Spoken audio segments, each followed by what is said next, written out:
What's up, everyone? Yes, it is I, your host, Natalie Morrison, and you might be thinking, wasn't this called Swim Masters? Well, yes, it was, and you're definitely in the right place.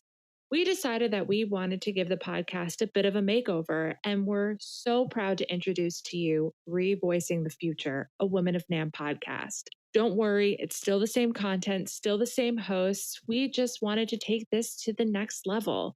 And we're excited that you're joining us on this fantastic journey. The episode that you're currently listening to was recorded before the name change. And I just wanted to let you know that you are in the right spot. So keep on listening.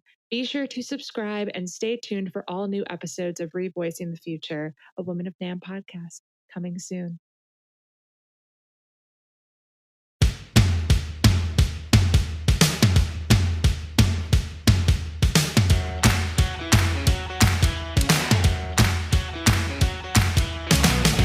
Welcome to Swim Masters, a podcast dedicated to help connect, grow, and support women in the music products industry.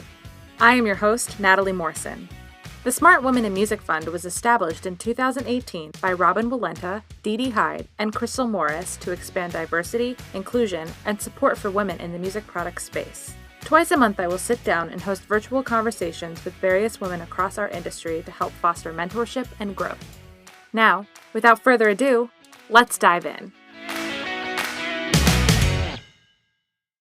What's up, everyone? Welcome back to Swim Masters. I'm your host, Natalie Morrison, and I'm back with Stephanie Lamond. What's up? I'm here. We are literally recording this right after we finished our interview for the episode today, and we are pumped and in our feels, just so excited about this one. Yeah, thought why not just jump into it and speak from the heart about what you are in for, because it's just fantastic. Who did we just talk to, Natalie? We talked to the iconic, incredible, wonderful Iris and Ron Manus from Alfred Music. So Iris's husband, Morty's father founded Alfred, right? Yes. Iris's mom was working at Alfred, and that's how she met Morty. And they've had just this lifetime, career-spanning, beautiful partnership running one of the largest music publishing companies in the business. She is one of the first pioneering trailblazer women in the industry, and she is also just an angel. And now Ron, her son, has carried the torch and is now, still carrying on their legacy with Alfred. So where do we even begin with how fabulous it was to talk to them? They're also just amazing. I don't even want to give anything away because I think the episode is just going to speak on its own, but it's a treat, and I'm so honored to know them.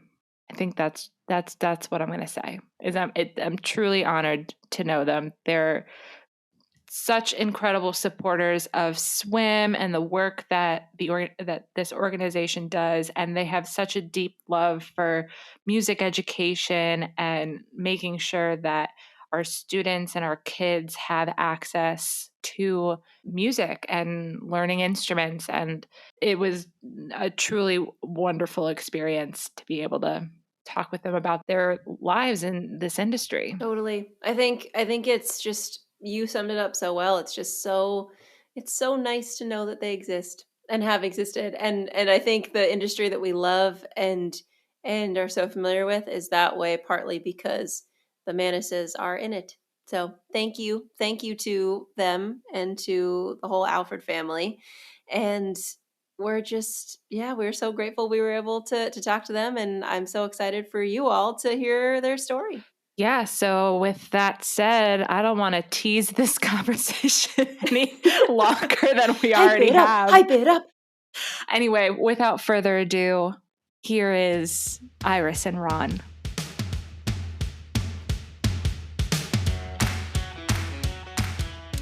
Hi, Ron and Iris. Thank you so much for joining Swim Masters. We are so excited to have you on the podcast.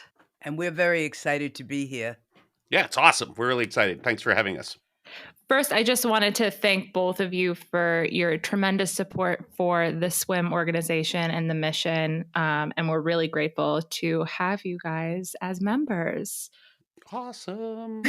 Very happy, really. Yeah, it's great. We're big fans of what swim is doing and being a part of it, and it just makes perfect sense to have the best of the best get more training and education and being more inclusive in our industry, and so anything we can do to help. Yeah, absolutely. So, Iris, I would love to start with you and start at the beginning. Can you tell our listeners the story of your journey to Alfred Music and how you and Morty met? Surely. Actually, Morty and I met at Alfred. My father passed away when I was 13, and my mother, Rose, who was a stay-at-home mom, had to go out and find a job to help support my brother and myself. She had no bookkeeping experience, but she got a job at Alfred Music, hired by the owner, Sam Manus. I started working on Saturdays. I was about, 14, 15, and did mostly typing or odd work. And it turns out Sam had a son named Morty, who would also come in on Saturdays. And voila, a friendship developed. That's beautiful. What were the early years like when you and Morty took the reins at Alfred? Back in those days, your catalog was only accordion. So, how did you two support each other while you were working hard to get the company on its feet? Very difficult. It's true, we had only the Frassini accordion solos and the Palmer Hughes accordion course. Unfortunately, the accordion course was not paying all the bills. There were some times when we got to the end of the week, gosh, we weren't even sure we were going to make payroll.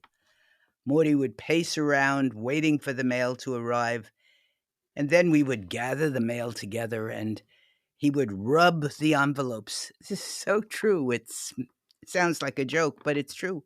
He would rub the envelopes for luck, hoping for enough checks coming in to get us to the next week. Oy, we knew it was time to make a change. So in the mid-50s, 1950s, the music scene was changing. And that was our big break, with hot new stars like Elvis Presley and Chuck Berry and others becoming big names, and the guitar being featured prominently. Morty said he had an idea, and he got together with a friend and another author, Alfred Dauberge, and they started writing Alfred's Basic Guitar Method. Thank God it became very successful, and we were on our way. Wow. That's really interesting to hear that the Alfred's Basic Guitar book was what kind of changed your company, especially in that time with rock and roll being such a popular genre. Yeah, it was actually amazing. We have some old footage of Morty and Alfred Dauberge sitting around the offices on in 45th Street. Yeah, right, 140.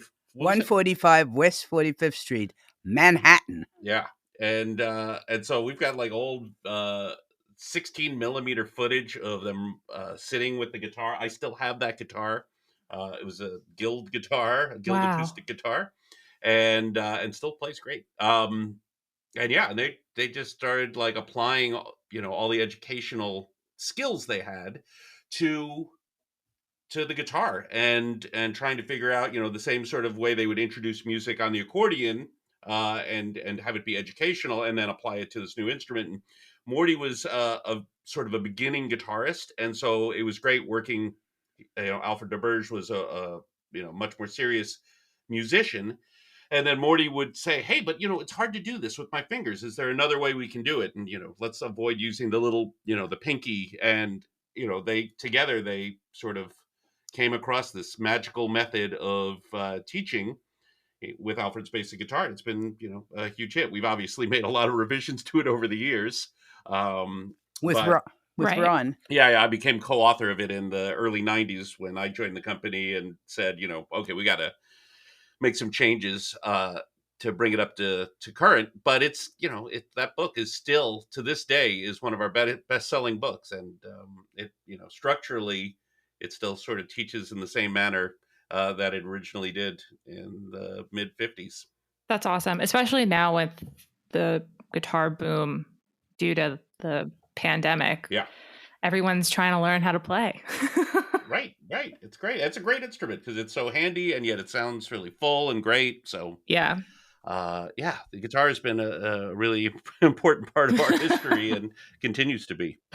So, Iris, you were one of the earliest women pioneers in the music products industry. How have you seen the role of women evolve in our industry over your career in it? Well, mostly in those years, early years, it was a man's world. But there were some very memorable, smart women. Right. I'm afraid I'm going to leave out a lot of names, but I'm going to give you 3 that I can remember clearly. And I remember, of course, Bernice Ash from Sam Ash Music, who just passed away maybe a month ago. She was the print buyer and was very helpful to the publishers with all her suggestions. She had a great eye for what worked and what products were needed. And Morty would spend hours with her, soaking up the knowledge. I was a little concerned with the hours spent together, but it worked out. And then there was Dorothy Hutchinson, who was the owner of Samson Ayers Music in Spokane, Washington. She was a strong advocate for music education and was also one of the charter members of what is now the Retail Print Music Dealers Association. They actually named their Lifetime Achievement Award, which is their highest award, after her. Wow. The Dorothy. The amazing Madeline Crouch, who has become a good friend, worked as a salesperson for Whittle Music in Dallas. And she became RPMDA's executive director in 1989. She now runs her own business, Madeline Crouch and Associates, which works with many associations, including the National Association of School Music Dealers.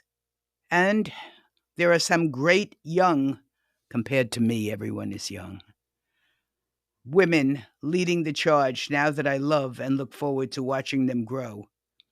Folks like Gail Beacock Music, Kimberly Deverell, San Diego Music Studio, Tracy Leanman, Musical Innovations, Myrna Sisler, Middle C Music, Marcia Stearns, Bookmark Music, Lori Supini, Sensini Music, Robin Walenta, West Music.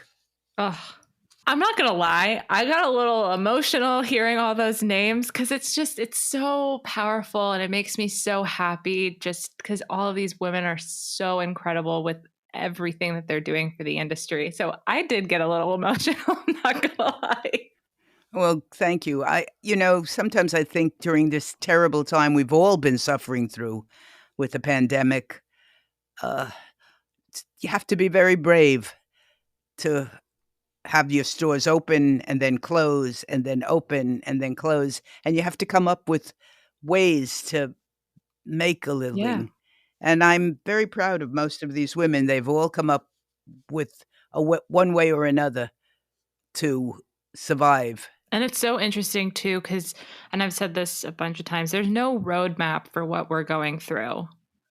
So we just kind of have to figure it out as we go. That's so true. It's I feel so sorry for the stores and the children, but that's another time. Yeah.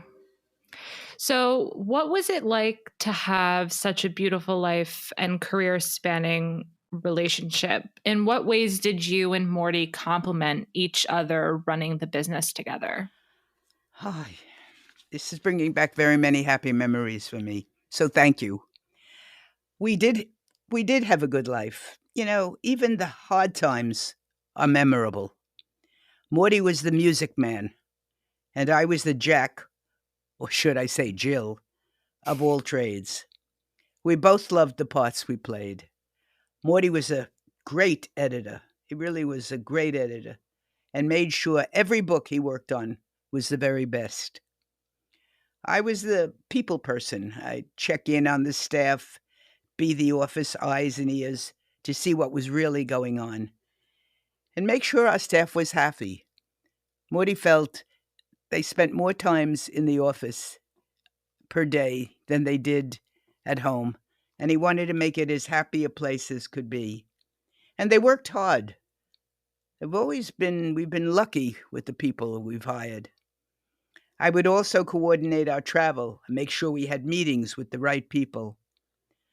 The magical thing about our industry is all the great people and friends we made, both retailers, authors, and competitors.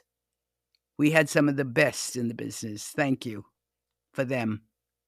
I have to say, I actually, and Ron, you'll remember this, I actually interned at Alfred 5 years ago. And what you said about the organization. I knew you looked familiar. I really did. Oh my. Yeah. We do when right before the podcast, I brought up your picture on the screen, so Iris could see it. She's like, "I know her." Yeah. I'm like, "Yeah, you do." But I'm sorry, I forgot. That's right. No, don't apologize. I can't even believe it was 5 years ago. But I do have to say, with what you just mentioned earlier about wanting Alfred to feel like a home for the employees, for me, I've grown up in New York and New Jersey my entire life, and I was spending a semester out in California, and I couldn't have picked a better place to intern because it truly did feel like a home away from home for me. So thank you for making that experience in the office feel like a home for your employees. Thank you very much. Thank you. Of course. And Ron, what has it been like to grow up with your parents running Alfred, another child of the music business? Yeah, right? Yeah. So it is interesting. It's so funny when you grow up, you think all your experiences are so uniquely yours, and then you talk to other people as you as you've gone through this, and you meet other kids, and the story is so similar. I wish there was sort of more of a self-help group in our teenage years. Our parents would work so hard all the time, and they would get home from work and all they would do is talk about work. The brothers would talk at the only way we're really going to get their attention is if we go into the business.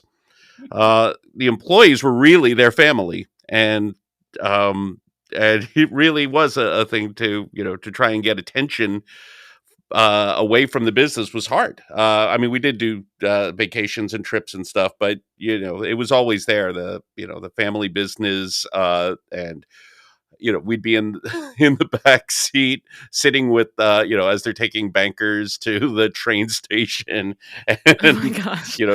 having to be quiet and behave while my dad's selling the concepts. And so it was interesting when Stephen and I were in the business. It was like, yeah, we finally got their attention.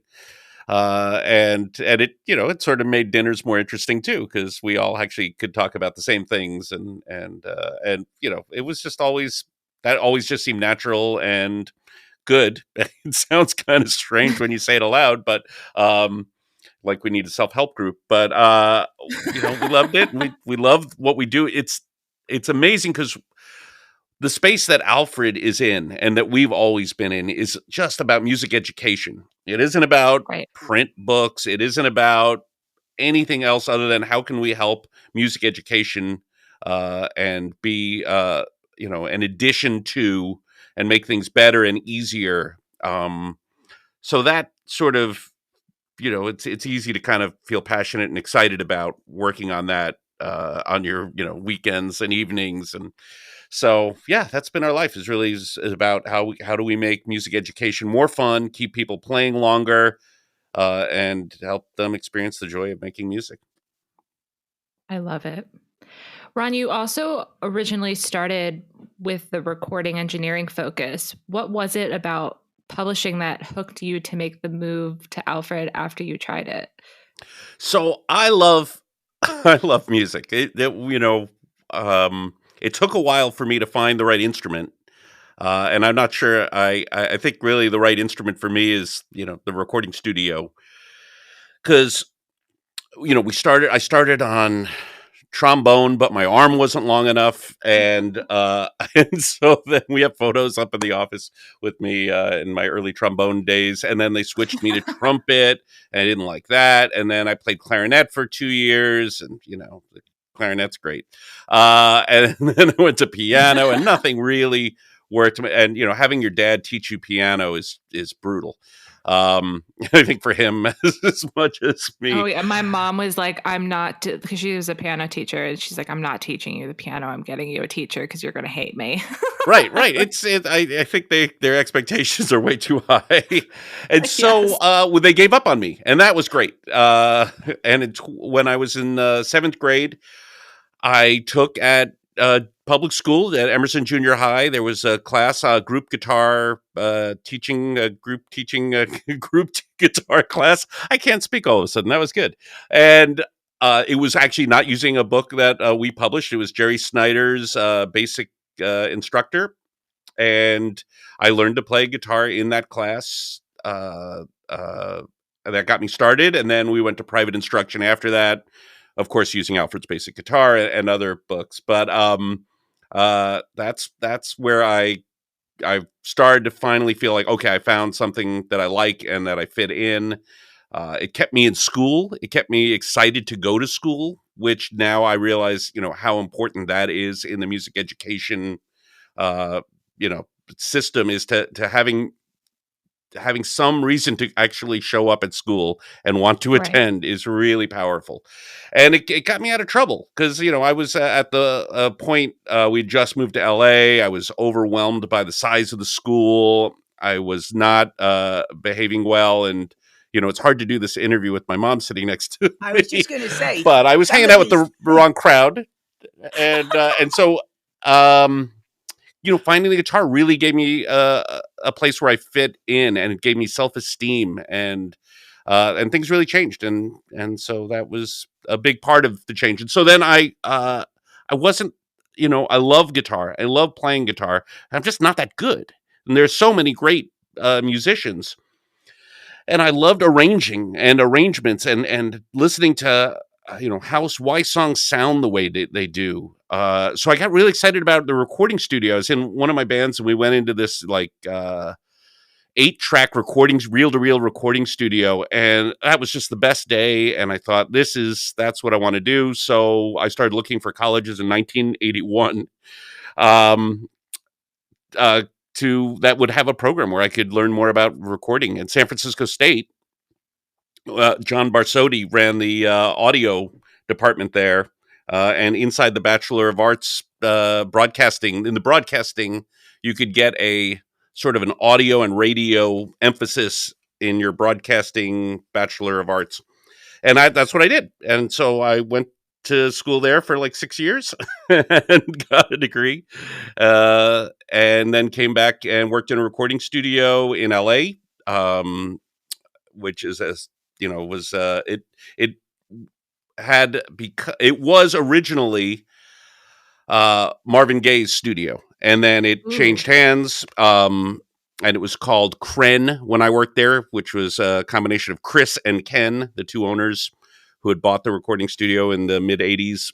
And so I worked at Nice. Kren for like 3 years, worked on a lot of other people's music, and I realized at that point, that the hours were really long and really hard, and it's not as much fun working on other people's music that you maybe don't like. So it got kind of rough working on music of people that I didn't like. And I thought, wow, yeah, you don't always get to work on the Beatles or, amazing things. You have to work on whatever comes in the door. And that got tough. I made some friends in the recording world that were really good at it. Roger Nichols became a friend who was recording there, and he had done Steely Dan and John Denver and a million other things, and he's a brilliant guy. And so I learned a lot about the recording process from him and how to, how he did things. And we'd go out to dinner. He was one of the rare engineers who would come in and invite you to dinner, and started picking his brain. And he was explaining to me, it's really hard. You have no medical. It's, it is a tough road. You really got to want to do it. And you're only as good as your last album. And all of this started to play on my brain. I'm never going to be as good as Roger Nichols, and he, isn't guaranteed, a steady career of work. What am I going to do? So that's when I was making $4.50 an hour, which was minimum wage in the late 80s. I reached out, I quit. I went to my bosses and said, I need to get a raise. I need to get some sort of career path here if I'm going to be working at the studio that guarantees me some sort of steady work. And they were not interested in that at all. And I was just really at a crossroads. I called all my friends I had a friend who was working at the Village, and he was like, you're making $4.50 an hour. Are they taking applications? I'm like, oh my gosh, this is good. I have one of the better jobs. So that's when I just came home. I was depressed. My dad said, come work at Alfred for 6 months.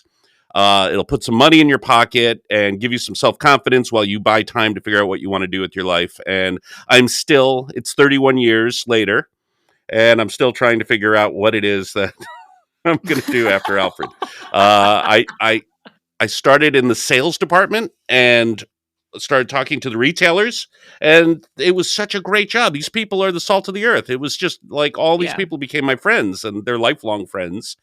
And I still talk to, all the time. I love talking, going to conventions and meeting up with the retailers. And that's when I realized this is a calling beyond, I can still be involved in music, and yet I'm working with really nice people, helping the world be a better place. I can live with this.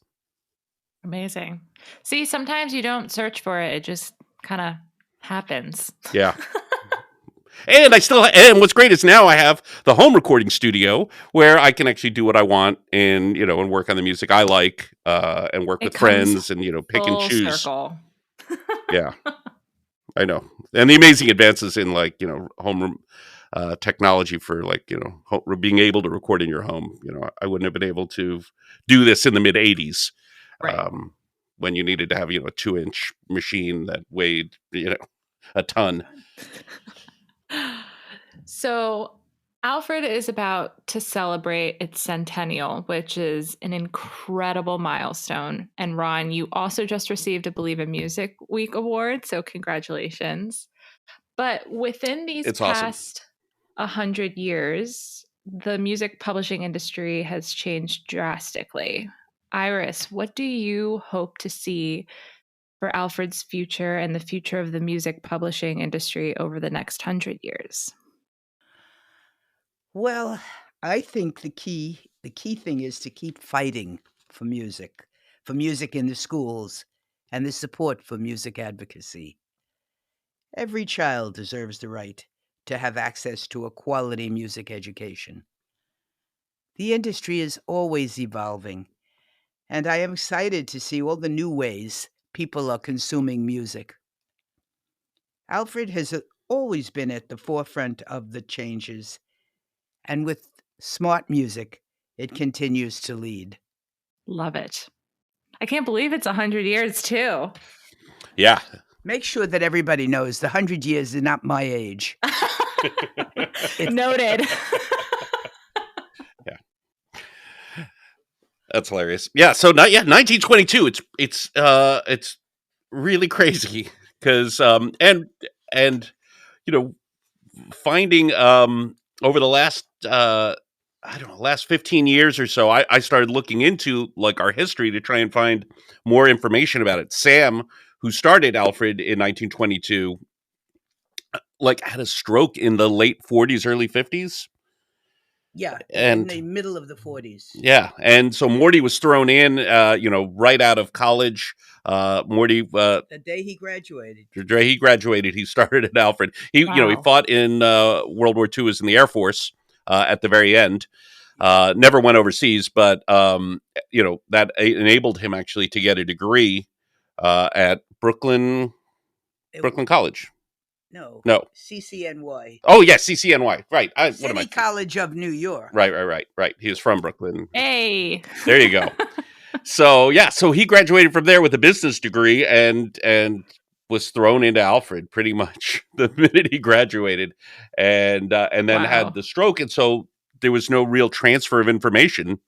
It was a small company; there weren't a lot of people there, so we sort of sketched in through common sense, and I started digging into all these old filing cabinets and sort of learning where the name Alfred came from, and how this all happened. And so so we've sort of been figuring it out. But yeah, 1922 is the earliest we could find anything. It was originally Manus music in 1922, and in 1928 and 29 and 30, he started negotiating with Alfred Haase, Haase. And it was Alfred and Company was his company, and they had copyrights to pop songs, WC Handy catalog, which was had some great blues, St. Louis blues and things like that. So when he acquired that right at the start of the Depression, he decided, I guess, to combine the names of Manus Music and Alfred and Company and make it Alfred Music. And we think part of the reason he liked Alfred was because it was the beginning of the alphabet, so his books were in the front of the. Yeah. I swear that's true. What a cool story. That's true. I know when we were writing the questions for today, I was doing some digging and it said 1922, and I was like, "What year are we in?" And I was like, "Oh my god!" Yeah, I know it's happening. Growing up, I never thought that we'd get there. So it's pretty strange to be at we're counting down the months till the 100th anniversary. Wow, pretty nuts. Amazing. Well, yeah. Final questions. Oh my gosh. I know. Are there any hopes you have for the next generation coming into our industry now? And if so, what advice might you offer them? I think the key thing, and if, I went back and talked to myself and gave myself advice, what I found to be the most interesting is to do stuff that's rewarding, that working in music education has been, such a feel good story. It's really enjoyable to kind of give back, and be able to do things that, aren't just about serving, getting rich. I obviously I didn't stay with being a recording engineer, not only because it wasn't financially rewarding, but it was also spiritually not rewarding for me to work on other people's music. But and so that's it's, I guess life is a balance in a way, but if you can do something that you really care about, that you really enjoy, that you're passionate for, it makes life so much more enjoyable. Because it's tough. It's really hard working with people and working in business. And so if you can at least enjoy what you do, it makes it a little bit less, tiresome. I always had this kind of mentality when I was running Alfred, that we only wanted to work with people we liked, because life is too short. Yeah. There's going to be really tough times, even working with people you like. So if you're working with people you don't like to start off with, it's going to make that, that much harder. And life's too short. Like, you actually, all of a sudden you realized, I'm now 57, going to be 58 soon. And, it's just flies by. And then all of a sudden you start thinking like, oh, wow, there's all these things I wanted to do. I wonder if at some point I should start doing those things before I'm too old to enjoy them and do them and, be kick-ass. So my advice is do stuff that you really like doing, and not be so focused on just financial reward as the only goal to working. Doing stuff that is rewarding to you. It feels so good. I mean, after you give back and you do something, if you do something charitable, or if you go to Washington and are a part of the, NAM's advocacy fly-in, you get so much out of giving back. You feel great for doing it. It's, it sounds hokey, but it is so true. And so every time you do that, you start getting greedy to like give more and be more helpful. And that stuff's really real. And I think people, if get a taste for it, you'll find your life to be a lot more fun. I couldn't agree with you more. Go ahead, Iris. I was going to say there's very little I can add to that. It makes me proud to have him as a son. Aww. And it brought tears to my eyes. Always be kind. That's what I think. Always do the right thing, or what you feel is the right thing. It isn't always easy, but it's very rewarding. Absolutely. And in times like these, I think the right thing. Yeah. Be kind. Right. You heard it here. That's perfect. Well, she's good. Ron and Iris, thank you so much for joining the podcast and telling your story and just being an inspiration to everyone. You are true heroes in this industry, and we couldn't thank you for all that you've done. So, wow, that's lovely. Oh, that's nice. That was lovely. Thank you so much. Of course, it's awesome.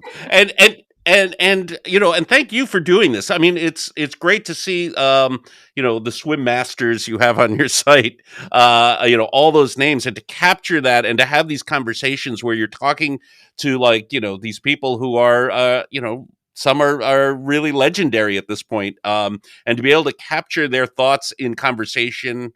I think that's really awesome. It's, what Dan Del Fiorentino does with NAM and the NAM oral history is amazing. Yeah. And then what you're doing is sort of a different slice on that in a way. And it's, and it's also putting a spotlight on women and the challenges and encouragement. I mean, I think when other people see these and see all these stories, it makes them feel like, okay, this is, I'm welcome here. Yeah. And music education has been more welcoming to women, historically, I think, than other areas of the music industry. When you look, when Iris was going through some of the women and she was talking about that, we were looking over the industry over these years. There are so many great pillars of smart women, especially in music education, and so many great composers and authors too. So what you're doing is great. And I am sure it is having a huge impact on other women to see this and go, you know what, this is a career for me, and there's a space for me and a possible future that, this is an industry that is very welcoming and encouraging. And so thank you for doing that. It's awesome. Thank you for the kind words. And yeah, Stephanie and I, this is such a passion project for the two of us. And we're just so honored to be able to just give a space for the women in our industry to really tell their story. So thank you for your words. It truly does mean a lot. Woohoo! Thank you very much. Thanks for listening to this episode of Swim Masters. Don't forget to follow us on social media, including Facebook, Instagram, and LinkedIn, to stay up to date on all new things swim. We'd love it if you'd share and leave us a review. If you would like to learn more, please visit www.smartwomeninmusic.org. This episode was co-produced and edited by Stephanie Lamond and Natalie Morrison. See you next time.